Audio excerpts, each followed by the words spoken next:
পড়ানোয়ালা YouTube channel পক্ষ থেকে সবাইকে অসংখ্য ধন্যবাদ। আশা করি তোমরা সবাই ভালো আছো এবং তোমরা আপকামিং প্রাইমারি ইন্টারভিউর জন্য ভালো প্রিপারেশন নিচ্ছ, ঠিক আছে? তো আমরা যে ইন্টারভিউ কেন্দ্র করে যে এইটা তোমার যে কোশ্চেন অ্যান্সার সিটা শুরু করেছি। আজকে আমরা 6 নম্বর ভিডিও, ঠিক আছে? এটা তোমরা ভালো করে দেখো। আজকে আমরা আলোচনা করবো ভারতের শিক্ষা কমিশন, ঠিক আছে? এখানে আমরা পুরো যে 15টা যে শিক্ষা কমিশন পরপর সিরিয়াল বাই দিয়ে দিচ্ছি, ঠিক আছে? এখান থেকে তোমরা তাহলে কি যাতে তোমাদের সিরিয়াল বাই মনে রাখতে পারো এবং এখান থেকে যে মেন পয়েন্টগুলো তো গত তোমাদের পরীক্ষায় জিজ্ঞাসা করবেন খুব ডিটেলসে তোমার যে শিক্ষা কমিশনগুলো মেন আছে সেখান থেকে তার মেন পয়েন্ট প্রতিটা শিক্ষা কমিশন মেন কি পয়েন্টগুলো যে কি জন্য হয়েছে সেগুলো আমরা আলোচনা করবো, যেগুলো তোমার পরীক্ষায় আসার সম্ভাবনা পড়ে। আর তার থেকে সালটা ভালো করে মনে রাখবে, তাই আমি তোমার সিরিয়াল বাই দিয়ে দিচ্ছি যাতে সালটা তোমার ভালো মনে রাখতে সুবিধা হয়। ঠিক আছে, শুরু করা যাক তাহলে। আজকে প্রথমে পুরো শিক্ষা কমিশন কমপ্লিট হবে, সিরিয়াল বাই আছে। প্রথম যে উড ডেসপ্যাচ কত ছিল? উডের ডেসপ্যাচ কত? 1854। এটা সালটা ভালো করে মনে হয় প্রতিটা, ঠিক আছে? কেন কার পর কোন সালটা এসেছিল। তা উডের ডেসপ্যাচ কত? 1854 সালে। এর মেন কি ছিল? ভারতে ইংরেজি শিক্ষার ম্যাগনা কাটা বলা হয়। পরীক্ষা ইম্পর্টেন্ট আছে যে তাহলে ভারতে ইংরেজি শিক্ষার ম্যাগনা কাটা কাকে বলা হয়? তো উডের ডেসপ্যাচকে। ম্যাগনা কাটা মানে কি? এই যে ম্যাগনা কাটা হতে পারে একটা প্রবাদ যেখানে হচ্ছে খুব মানে চরম পর্যায়ে, মানে প্রথমটা শুরু হয়েছিল মানে কোনো একটা ঘটনাকে ঘটাতে যা ভূমিকা সব থেকে বেশি। ম্যাগনা কাটা একটা ঐতিহাসিক ঘটনা। তাহলে কি ম্যাগনা কাটা মানে ইংরেজি শিক্ষা যে ভারতে শিখাবে প্রথম শুরু যায়। প্রথম যখন ইংরেজি ভারতে আসে তখন তারা যে বাংলা এই রিজনাল ল্যাঙ্গুয়েজ আসে না, আগে তাদের যে ভাষাটাকে শেখানো ভারতীয়দের শেখানোর চাহিদা নিয়েছিল, কারণ ভারতীয় কর্ম যে সেনা যারা কর্মী তাদেরকে যাতে কাজ করতে সুবিধা হয়, তাদের ভাষা সহজে বুঝতে থাকে, তাই প্রথম মানে উইলিয়াম প্রথম ভারতে শিক্ষা ইংরেজি শিক্ষার গুরুত্ব দেয় যে ভারতীয় আগে ইংরেজি শেখাতে হবে শিক্ষাপড়া, ঠিক আছে? তাই আগে ম্যাগনা কাটা বলা হয়। ম্যাগনা কাটা গুরুত্বপূর্ণ ঘটনা। ইংরেজি ও স্থানীয় ভাষার শিক্ষার উপর দেয় এবং ইংরেজি ভাষা হবে তার সঙ্গে স্থানীয় ভাষাটা মেনলি ইংরেজি ভাষা, তার সঙ্গে স্থানীয় ভাষাটাও শিক্ষা। স্থানীয় ভাষাকে আঞ্চলিক ভাষা যে বাংলা তামিল তেলুগু তার ভাষা শেখাতে হবে। তা হয়েছিল অনুদান সহায়তা ব্যবস্থা। অনুদান সহায়তা মানে শিক্ষাক্ষেত্রে তো আগে অত প্রচলন ছিল না, শিক্ষাক্ষেত্রে বিভিন্ন অনুদান দেওয়া যাতে শিক্ষার প্রতি তারা একটা আকৃষ্ট এবং তাদের জেদ জাগে। কলকাতা মুম্বাই মাদ্রাজ প্রতিষ্ঠান প্রস্তাবিত বিশ্ববিদ্যালয়। এই সময় কি কলকাতা মাদ্রাজ মুম্বাই এই তিনটাতে বিশ্ববিদ্যালয় প্রতিষ্ঠান করার একটা প্রস্তাব দিয়েছিল। তাহলে ওটা ডেস্ক এখানে বেশি মনে এটা ইম্পর্টেন্ট নয়, তবে এটা সালটা মনে রাখবে, যেহেতু প্রথম সাল মনে রাখবে। যদি বলে প্রথম ভারতের শিক্ষা কমিশন কোনটা, তাহলে উডের ডেস্ক পাবে। যদি প্রথম স্বাধীন ভারতের প্রথম শিক্ষা কমিশন কি হবে, তাহলে রাধাকৃষ্ণ কমিশন বা তোমার বিশ্ববিদ্যালয় কমিশন, যেটা 1849 থেকে 1849 মধ্যে হয়েছিল, সেটা জিজ্ঞাসা। হ্যাঁ, 1100 স্বাধীনতার আগে। তাই তো মনে হবে উডের ডেস্ক খুব ইম্পর্টেন্ট। তারপরে দু নম্বর তারপর হচ্ছে হান্টার কমিশন 1882। আমি সাল পরপর করলাম কেন, যাতে 1854 1882 তোমার মনে রাখতে সুবিধা হয়, ঠিক আছে? হান্টার কমিশন কিছু প্রাথমিক ও মাধ্যমিক শিক্ষার উপর মনোনিবেশ প্রস্তাবিত রাষ্ট্র দায়িত্ব মহিলা শিক্ষা ও স্থানীয় শিক্ষা রয়েছে। বলছে প্রথম বলছে কি প্রাথমিক ও মাধ্যমিক শিক্ষার উপর মনোনিবেশ প্রস্তাবিত শিক্ষা। মনোনিবেশ কি মানে চাই মানে এটা যে শিক্ষাগত মনোনিবেশগত মনোবৈজ্ঞানিকগত পদ্ধতির উপর গুরুত্ব দিয়েছিল, যে শিক্ষাটা এমন হবে না, শিক্ষাটা মনোবৈজ্ঞানিকগত মানে তাদের শিক্ষার্থীর আচার আচরণ ইত্যাদি যেগুলো লাগে শিক্ষাক্ষেত্রে, যে সার্বিক বিকাশের ক্ষেত্রে যে জিনিসগুলো লাগে তার উপর গুরুত্ব দিয়েছিল, মনোবিকাশের উপর গুরুত্ব দিয়েছিল। তার সঙ্গে সঙ্গে কি মহিলা শিক্ষা এবং স্থানীয় সংস্থার অংশগ্রহণের প্রস্তাব। তার সঙ্গে সঙ্গে তিনি মহিলা শিক্ষার উপর গুরুত্ব দিয়েছিলেন এবং স্থানীয় যে সংস্থা বিভিন্ন ক্লাব প্রতিষ্ঠান এনজিও তাদেরকেও অংশগ্রহণের উদ্দেশ্য দিয়েছে, যাতে কি হয় শিক্ষাটা খুব তাড়াতাড়ি বেড়ে যায়, প্রসার ঘটে। তার ভারতীয় বিশ্ববিদ্যালয় কমিশন 1902, এটা ভারতে প্রথম হয়েছিল, এটা এত ইম্পর্টেন্ট নেই তো মনে রাখবে সালভাই। পর্যালিত বিশ্ববিদ্যালয় কার্যাবলী মানে বিশ্ববিদ্যালয়ের কার্যকলাপগুলি পর্যালোচনা করা হয়েছিল, পর্যালোচনা করা। বিশ্ববিদ্যালয় প্রশাসনের সংস্কার উপর মনোনিবেশ মানে বিশ্ববিদ্যালয় প্রশাসনিক মানে বিশ্ববিদ্যালয়ের পরিকাঠামো কেমন হবে তার উপর এটা মনোনিবেশ করে। তারপরে কি আছে স্যাডলার কমিশন 1917 থেকে 1919। কলকাতা বিশ্ববিদ্যালয়ে অধ্যয়ন করেছেন স্যাডলার। কি ছিলেন তিনি? কলকাতা বিশ্ববিদ্যালয় করেছেন। বিশ্ববিদ্যালয় ইন্টারমিডিয়েট কলেজ এবং বিশ্ববিদ্যালয়ের ছাত্র সমাজে গুরুত্ব দিচ্ছেন। তাহলে এখানে স্যাডলার কি ছিল? তিনি যে স্যাডলার ছিলেন ইংরেজ কমিশনার একজন, তিনি বিশ্ববিদ্যালয়ে কলকাতা বিশ্ববিদ্যালয়ে অধ্যয়ন করেছেন এবং তার প্রস্তাবিত নীতিগুলি কি ছিল? প্রস্তাব ছিল যে বিশ্ববিদ্যালয় এবং ইন্টারমিডিয়েট কলেজ বিশ্ববিদ্যালয়ের স্বার্থ শাসন মানে কি বিশ্ববিদ্যালয়ে প্রতিষ্ঠা করা, ইন্টারমিডিয়েট কলেজ প্রতিষ্ঠা করা এবং বিশ্ববিদ্যালয়গুলিও স্বার্থ শাসন মানে যখন প্রতিরকম ইউনিভার্সিটির নিজস্ব স্বার্থ শাসন আছে, তার আন্ডারে কতগুলো কলেজ আছে, সেই ইউনিভার্সিটি সেই কলেজের পরিচালনা করে। এইটাকে যে স্যালার কমিশন নিয়ে এসেছে, ইউনিভার্সিটির মধ্যে গেলে একটা স্বায়ত্ত শাসন দিতে হবে, তার মতো কাঠামো করবে। পাঁচ হচ্ছে হাগর্স কমিশন হাটক কমিটি 1929। হাটক কমিটি 1929 এত ইম্পর্টেন্ট তবু পড়াবে। স্কুলে অপচয় এবং স্থবিরতা নিয়ে গবেষণা ও প্রাথমিক। স্কুলে অপচয় মানে বিভিন্ন স্কুলে যে বিভিন্ন রকম যে অনুদান দেওয়া আছে সেগুলো ঠিকঠাক ব্যবহার করছে না, স্কুলে যে বিভিন্ন পরিকাঠামো সেগুলো অপচয় হচ্ছে সেগুলো জোর দেওয়া হয়েছিল। প্রাথমিক শিক্ষার মান বের করার জোর দেওয়া, আমার প্রাথমিক শিক্ষার যে বুনিয়াদী শিক্ষা সেটাকে খুব জোর দেওয়া। শিক্ষক প্রশিক্ষণের উপর দৃষ্টি নিবদ্ধ করা, শিক্ষক মানে টিচার ট্রেনিং যেটা তার উপরে গুরুত্ব দিচ্ছে যে শুধুমাত্র শিক্ষার্থীদের পড়াতে গেলে টিচার ট্রেনিংটা খুব দরকার, তার উপর গুরুত্ব দিচ্ছে, তাই এটা একটু দেখলে লাগবে। 6 সার্জেন্ট রিপোর্ট বা স্কিম 1944, দেখছে 1912, 1929 পর 1944 সার্জেন্ট রিপোর্ট বা স্কিম।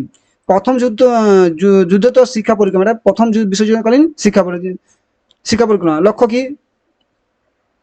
প্রথম যুদ্ধোত্তর মানে কি? প্রথম যুদ্ধোত্তর শিক্ষা মানে যুদ্ধের পরে, প্রথম যুদ্ধের পরে পরবর্তীকালে শিক্ষা পরিক্রমা। লক্ষ্য কি? 40 বছরে 6 থেকে 14 বছরের বয়সের শিশুদের মধ্যে জন্য সর্বজনীন শিক্ষা, কারিগরি এবং বৃত্তিমূলক শিক্ষার উপর গুরুত্ব দেয়। মানে 40 বছরের মধ্যে বলছে 6 থেকে 14 বছরের বয়সী শিশুদের জন্য সার্বজনীন শিক্ষা মানে সামগ্রিক শিক্ষা এবং কারিগরি এবং বৃত্তিমূলক শিক্ষার উপর গুরুত্ব দেয়। মানে তাদের হাতে কাজ করা এবং তাদের বিভিন্ন পুরস্কার করা এবং বৃত্তিমূলক শিক্ষার যে কাজ করতে পারে, মানে কি ভোকেশনাল টাইপের এখানে প্রস্তাব দিয়েছিল।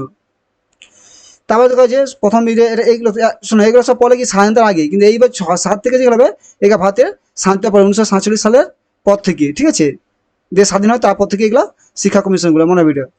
তাই হচ্ছে এখানে প্রথম কি আছে, বিশ্ববিদ্যালয় কমিশন বা বিশ্ববিদ্যালয় শিক্ষা কমিশন 1948 থেকে 1950 পরীক্ষা পড়তে প্রথম স্বাধীন ভারতে প্রথম শিক্ষা কমিশন কোনটি? তাহলে বিশ্ববিদ্যালয় শিক্ষা কমিশন, যেটা বলছে ডক্টর এস রাধাকৃষ্ণন, এখন রাধাকৃষ্ণ কমিটি বলা হয়, যা 1948 থেকে 1949। প্রস্তাবিত কি ছিল? প্রস্তাব হচ্ছে ইউজিসি, তিনি প্রস্তাব যে একটা ইউজিসি ইউনিভার্সিটি ইউজিসি মানে ইউনিভার্সিটি জ্ঞান কমিশন, ঠিক আছে, প্রতিষ্ঠা কথা বলেন যে একটা ইউনিভার্সিটি জ্ঞান কমিশন প্রতিষ্ঠা হতে হবে। মনোনিবেশ কি হবে? নৈতিক মূল্যবোধ গবেষণা বিশ্ববিদ্যালয়ের স্বার্থ শাসন। সে বলছিলাম আমাদের বিশ্ববিদ্যালয়ের স্বার্থ শাসন কথা আগে বলেছিল, এই যে এখানে স্যাটেলাইট কমিশন, সেখানে এসে যখন এই বিশ্ববিদ্যালয় কমিশনটি বিশ্ববিদ্যালয় প্রতিষ্ঠানের ক্ষেত্রে বিভিন্ন যে বড় বিশ্ববিদ্যালয় যে ভারতে আছে, তাই তোমার রাধাকৃষ্ণ কমিটি খুব গুরুত্বপূর্ণ। তাই রাধাকৃষ্ণ কমিশন বিশ্ববিদ্যালয় কমিশন বলা হয়, কারণ বিশ্ববিদ্যালয়ের শিক্ষা প্রতিষ্ঠান কেমন হবে, তার কাঠামো কেমন হবে, তার স্বায়ত্তশাসন সব এই কমিশনে গুরুত্ব দেওয়া হয়েছিল, তাই এটাকে বিশ্ববিদ্যালয় কমিশন বলা হয়। তা কে হচ্ছে? Doctor S Radhakrishnan. এটা পরীক্ষা ভালো করে মনে হবে। তো জিজ্ঞাসা করতে প্রথম বিশ্ববিদ্যালয় শিক্ষা কমিশন কোনটি, এটা হবে এটা। আবার হচ্ছে 1948 থেকে 49। আবার এটাও জিজ্ঞাসা করতে যে প্রথম শিক্ষা কমিশন কে প্রতিষ্ঠা করেন? Doctor S Radhakrishnan. তারপর দেখো মাধ্যমিক শিক্ষা কমিশন 1952 থেকে 53, মুদিয়ালি কমিশন বলা হয়। তারা এটা বলে যে দেখো মুদিয়ালি কমিশন যদি বলে, তাকে জিজ্ঞাসা করতে নাম কি? মাধ্যমিক শিক্ষা কমিশন। চেয়ারম্যান করছেন ডক্টর এল মুদালিয়ার। প্রস্তাবিত বহুমুখী মাধ্যমিক বিদ্যালয়, প্রস্তাবিত 3 বছর মেয়াদী মাধ্যমিক শিক্ষা, 3 বছর বয়সে দিয়েছিলাম, ঠিক আছে। এই মাধ্যমিক শিক্ষাটা তিনি কত ছিলেন? 3 বছর দিয়েছিলাম। শুধুমাত্র তোমার কি পয়েন্টকে দিয়েছি আমি, তার মধ্যে যেগুলো ইম্পর্টেন্ট সেগুলো প্রত্যেকটা একটা স্লাইড করে ভালো তোমাকে বুঝিয়ে দেবো, কিন্তু এখানে আমি এটা পুরোটা ভালো একটা সিরিয়াল করে দিচ্ছি যাতে তোমাদের মনে থাকতে পারে, এবং কি পয়েন্টগুলো দিয়ে দিচ্ছি। কিন্তু কিছু কমিশন তোমার ডিটেলসে পড়তে, যেমন কি কোঠারি কমিশন, রাধাকৃষ্ণ কমিশন, এগুলো তোমার একটু ডিটেলসে পড়তে হবে, ঠিক আছে। মুদালি কমিশন সেখানে পরে তোমার ভিডিও করবো। শিক্ষা কমিশন 1964 থেকে 63, ঠিক আছে। National education policy NEP, national education national education policy, ঠিক আছে, ঠিক আছে। এটা প্রথম শিক্ষা কমিশন 1964 থেকে 66। সার্বিক বিস্তৃত শিক্ষার পর্যালোচনা, মানে শিক্ষার সবদিকে পর্যালোচনা করা। প্রস্তাবিত 10+2+3। দেখো বর্তমানে যে শিক্ষা ব্যবস্থা এটা আছে, মুদালি মাধ্যমিক শিক্ষা ব্যবস্থা এইটাই, যে আমার আগের 10 বছর 1 থেকে 10 বছর 10 বছর মাধ্যমিক দিলাম, তাই 11, 12, তারপরে কলেজ 3 বছর।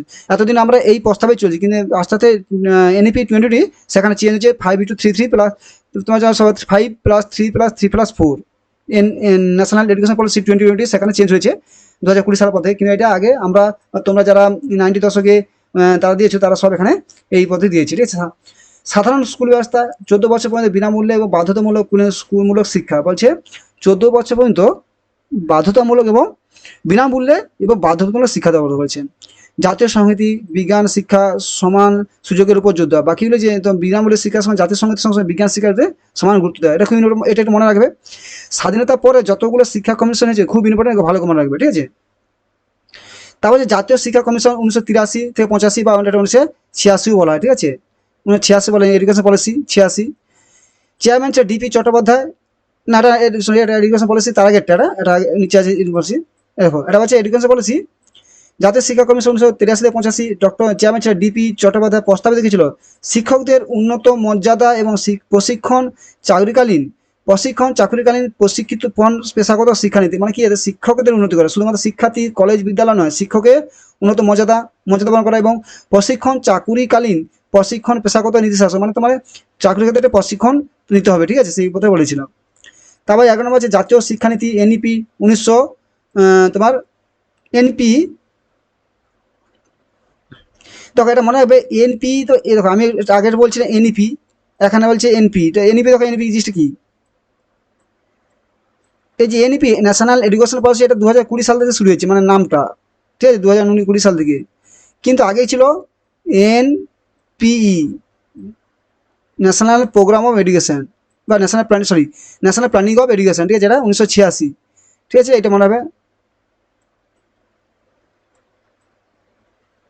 এখান থেকে ছিল national national planning of education, ঠিক আছে, দেখা যাচ্ছে ন্যাশনাল এডুকেশন প্ল্যানিং, এখানে ন্যাশনাল প্ল্যানিং অফ এডুকেশন, এইটা ছিল। সবার জন্য প্রাথমিক শিক্ষা দেওয়া, অনগ্রসর গোষ্ঠী এসসি এসটি মহিলা উপর দৃষ্টি নিবদ্ধ করা এবং প্রচারিত কারিগরি এবং প্রাপ্তবয়স্ক শিক্ষা। তাহলে এখানে কি ছিল, এখানে 1986, এটা খুব ইম্পর্টেন্ট।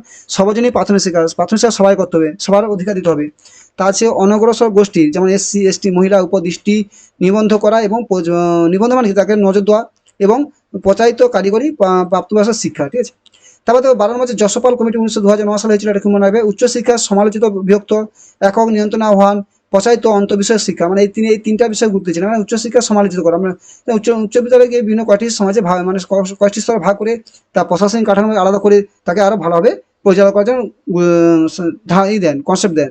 একক নিয়ন্ত্রণ আহ্বান, মানে তোমাকে ওটা পুরো শিক্ষা প্রতিষ্ঠান একটা নিয়ন্ত্রণ আহ্বান দিয়েছিলেন। প্রচারিত অন্তর্বিষয় শিক্ষা, অন্তর্বিষয় শিক্ষা মানে কি, একটা বিষয়ের সাথে আরো 3-4টা বিষয় শিক্ষা। তোমার আজকে দেখো না, আজকে তুমি প্রাইমারি থেকে 10 পর্যন্ত পড়ো না, মাধ্যমিক থেকে তুমি একটা 7টা সাবজেক্ট পড়ছো, মানে কি অন্তর্বিষয়ক সাবজেক্ট। কিন্তু তুমি যদি ছোটবেলায় থেকে একটা সাবজেক্ট পড়ো, বাকি সাবজেক্ট তোমার জ্ঞান হতো না। একটাই আমাদের সিলেবাস এটি তোমাকে সমাজ গড়ার তৈরি করে, যাতে তোমার একটা ওভারঅল একটা জ্ঞান থাকে। তারপর তুমি উচ্চ মাধ্যমিক যখন হবে, তোমার স্ট্রিম আলাদা হবে, তখন একটি স্পেশালাইজ তোমার হয়ে যাবে। 13 নম্বর কোশ্চেন, জাতীয় জ্ঞান কমিশন 2005 থেকে 2009, চেয়ারম্যান শ্যাম ত্রিপোদা। মনোযোগ দিন, মানে যেগুলো গুরুত্ব দিয়েছিলেন, উচ্চশিক্ষায় সংস্কার উন্মুক্ত প্রতিষ্ঠানে প্রবেশাধিকার প্রতিষ্ঠানের সম্প্রসারণ, মানে উচ্চশিক্ষা যে সংস্কার মুক্ত করতে হবে, সেখানে সংস্কার উন্মুক্ত মানে কি, সংস্কারটা করতে হবে, সেখানে যে ভুলভালগুলো সেটা ঠিক করা, এবং প্রবেশ অধিকার প্রতিষ্ঠানের সমস্ত সম্প্রদায়ের মানুষের প্রবেশ অধিকারে গুরুত্ব দিয়েছিলেন।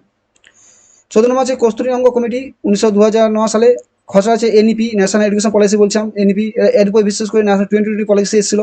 তাহলে মনে হবে যে কার খসড়ার উপর, কমিটির উপর, যে এনইপি ন্যাশনাল 2020 পলিসি, যে ন্যাশনাল এডুকেশন পলিসি 2020 কার, কোন কমিটির উপর হয়েছিল, এটা হবে কস্তুরঙ্গ কমিটির উপর বেশ করে। প্রস্তাবিত কি ছিল, 5+, 5+, সরি 5+3+3+4, মানে 5+3+4 কাঠামো, মানে যে 3 বছর কাঠামো, 3 বছর 6 to 8, এটা তোমার 1 থেকে 2 পর্যন্ত, এখানে ছিল 3 থেকে তোমার 5 পর্যন্ত, এটা হচ্ছে 6 থেকে 8, আর এখানে আছে 4 বছর, 9, 10, 4 বছর, ঠিক আছে, 9, 10, 11, 12, 4 বছর, এখানে একবার 9 থেকে 12। এই যে 5+3+3, 5+3+3+4, এই যে শিক্ষা কাঠামো, তাহলে এখানে 1 থেকে পিন আসে 2, ক্লাস 2 পর্যন্ত, ক্লাস 3 থেকে 4, ক্লাস 5 থেকে ক্লাস 3 থেকে 5, 6 থেকে 8, এবং এখানে 9, 10, 11, 12 4টে ক্লাস। মৌলিক সাক্ষরতা এবং সংখ্যাতত্ত্ব, মৌলিক সাক্ষরতা হচ্ছে 5ম শ্রেণী পর্যন্ত মাতৃভাষা, তাহলে এখানে গুরুত্ব দিয়েছিল 5ম শ্রেণী পর্যন্ত মাতৃভাষা শিক্ষাদান হবে। নমনীয় পাঠ্যক্রম এবং অভিজ্ঞতামূলক শিক্ষা, মানে পাঠ্যক্রমটা কঠোর হবে না, পাঠ্যক্রমটা মানে সহজ সরল, যাতে শিক্ষার্থীদের সহজে বুঝতে পারে, অনুধাবন করতে পারে এবং শিক্ষা গ্রহণ করতে পারে। অভিজ্ঞতামূলক শিক্ষাটা হবে অভিজ্ঞতামূলক। তারপরে 15 বছর রায়মূর্তি পর্যটন কবি, এটা মাঝে ছিল, সেটা 1990 থেকে 1991 পর্যালোচিত হয়েছিল। এনইপি 1986 সালে যে এনইপি হয়েছিল, এনপি তাকে পর্যালোচনা করে এটা হয়েছিল, ঠিক আছে। এর উপর দৃষ্টি নিবদ্ধ করা হয়েছে সমতা, সাধারণ স্কুল ব্যবস্থা, শিক্ষা বিকেন্দ্রিক, মানে কার উপর দৃষ্টি গুরুত্ব দেওয়া আছে, সমতার উপরে, সাধারণ স্কুল ব্যবস্থা, শিক্ষা বিকেন্দ্রিক ব্যবস্থার উপরে, ঠিক আছে। তা থ্যাংক ইউ। তাহলে আজকে তো আমরা এদিকে 15টা বললাম, তো শোনো, এখানে আমি তোমার কি পয়েন্টগুলো দিয়ে দিয়েছি, যাতে তোমাদের এটা ওভারঅল একসাথে সিরিয়াল থাকে এবং সেগুলো মনে রাখতে সুবিধা হয়। দেখো এরপর আমি কিছু ভরেও দেবো, যেগুলোকে মেনলি মনে রাখতে হয়, যে বাকিগুলো এখান থেকে করলেই তোমার হয়ে যাবে। Thank you. যে চ্যানেলটি ভালো লাগে সাবস্ক্রাইব, লাইক করো, বন্ধুদের শেয়ার করো। Thank you.